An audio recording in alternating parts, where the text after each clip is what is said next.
The hangar smelled of grease and ozone, a combination Enoch had grown to love over his 15 years as a deep space mechanic. The frontier station orbited a dying red dwarf, serving as the last outpost before the void reaches, where even the bravest souls feared to venture. Enoch preferred it that way. Fewer questions, fewer complications. He wiped his hands on an oil-stained rag and surveyed his domain. 3 gutted freighters, a military scout ship missing its entire propulsion array, and his pride and joy, a vintage human Corvette he'd been restoring for 5 years. The hangar bay doors were sealed tight against the vacuum outside, the atmospheric shield humming its familiar song. Then he saw her at first. Enoch thought it was a trick of the light. Perhaps a tarp had fallen across his workbench in an unusual pattern. But as he approached, his breath caught. Curled atop his tool chest was a woman, or something that resembled one. Her skin shimmered with iridescent scales that shifted from deep crimson to obsidian black. Horns curved gracefully from her temples, and a tail, an actual tail, wrapped protectively around her body. Massive wings, folded tight against her back, twitched occasionally as she slept out a dracarys. A dragon woman. Enoch had heard stories, of course. Everyone in the galaxy had. The dracarys were an ancient race, proud and territorial, with technology that made human innovations look like children's toys. They rarely ventured into human space, and when they did, it usually meant trouble. What in the hell was one doing in his hangar? Enoch's hand instinctively moved to the plasma wrench on his belt. Not that it would do much good against a creature that could supposedly breathe fire and crush steel with her bare hands. But before he could decide on his next move, her eyes snapped open, golden. Her eyes were molten gold, with vertical slits that fixed on him with predatory intensity.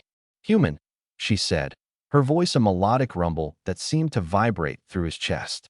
She uncoiled slowly, rising to her full height. She was tall, easily 7 feet, and despite the obvious exhaustion in her movements, she radiated power. "Your vessel. This hangar. It carries your scent. You are the one who maintains these machines." Enoch swallowed hard. "Yeah, that's me. Enoch. And you are?" "Adeline." The name came out like a purr. She swayed slightly, and Enoch noticed the deep gashes along her side, the torn membrane in her left wing. "I am injured. I was pursued.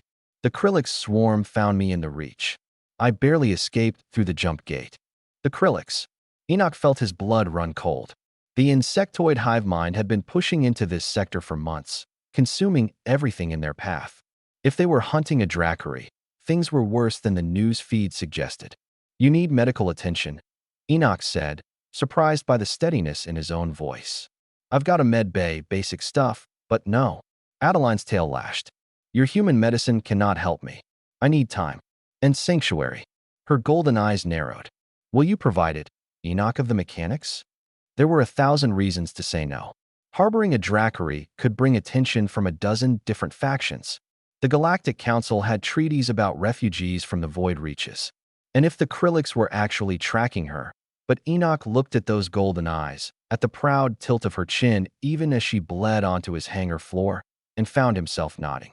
Yeah, okay. But we need to get you cleaned up and hidden. Station security makes rounds every 6 hours. Something flickered across Adeline's face. Surprise, perhaps, or relief. "You would risk this? For a stranger?" Enoch shrugged, already mentally cataloging his medical supplies. Humanity's got a thing about helping people who need it. Even dragon ladies who break into our hangars.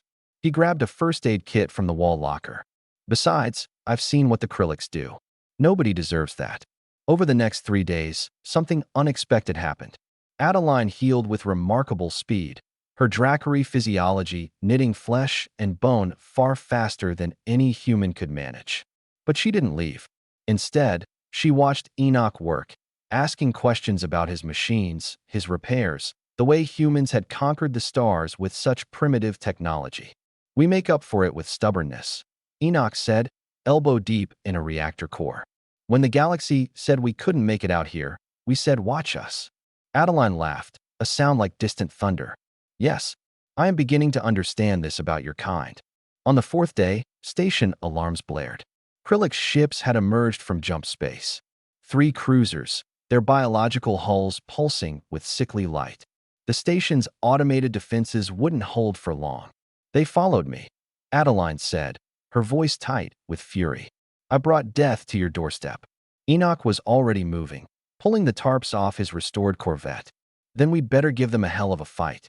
You ever flown in a human warship? Her eyes widened. You would fly with me? Against the swarm? Lady, I'm a human mechanic who's been working on this beauty for 5 years.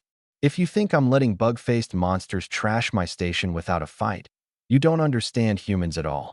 Adeline's expression transformed. She stepped forward, placing a scaled hand against his chest. Through the scales, he could feel heat, like standing near a forge. The Dracari have a word. Koreshan Al. It means, one who stands with you in fire. One who chooses your survival as their own purpose. Her golden eyes locked onto his. Enoch, human mechanic, you are my Koreshan Al. And by the ancient laws of my people, that means you are mine. And I am yours. Enoch's heart hammered. Is this really the time for? It is precisely the time.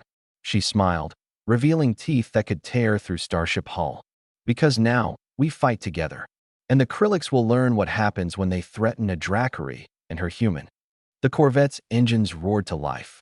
As they launched into the black, Enoch realized his quiet life as a frontier mechanic had just ended, and somehow, he didn't mind at all.